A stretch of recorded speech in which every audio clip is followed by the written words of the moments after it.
معروف سیاسی سماجی اور کاروباری شخصیات میاں گلزار کی رہائش گاہ پر تقریب کا اہتمام کیا گیا۔ میاں گلزار کے بیٹے رافع گلزار نے گریجویشن اعلیٰ نمبروں سے مکمل کر لی۔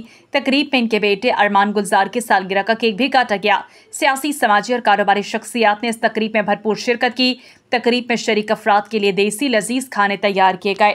میاں گلزار نے تقریب میں شریک تمام مہمانوں کا شکریہ ادا کیا۔ جی بہت خوشی آپ سب کو دیکھ کے۔ ہمارے رافع اور ارمان کی آج برتھ ڈے ہے، رافع کا آج گریجویشن ڈے ہے، تو we are celebrating with all of you.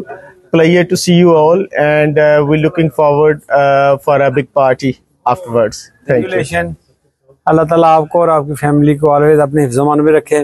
میں بھی اس ایونٹ کے لیے جی لاسٹ نائٹ امریکہ سے پہنچا ہوں، اور میاں صاحب یو آر دا گریٹ، ماشاءاللہ بہت بہت مبارک ہو۔ پراؤڈ ہوں اپنی فیملی پہ، اپنے بچوں پہ، اور مجھے ان کا بہت اچھا لگتا ہے، ان کا بہت اچھا فیوچر ہے۔ تو ان کے اعزاز میں نے دعوت دی ہے، جس میں میرے دوست سب تشریف لائے ہیں، ملک صاحب یو ایس اے سے آئے ہیں، باقی سب دوستوں کا میں بہت مشکور ہوں۔ Thank you very much for all of you coming to my house. ان شاء اللہ تعالیٰ اللہ پاک اس کو قائم و دائم رکھے۔ جیسے ملک صاحب یو ایس اے سے تشریف لائے ہیں، ہم بھی آؤٹ آف سٹی تھے، مگر بھائی جان نے آرڈر لگایا اور ہم سب ادھر موجود ہیں، اور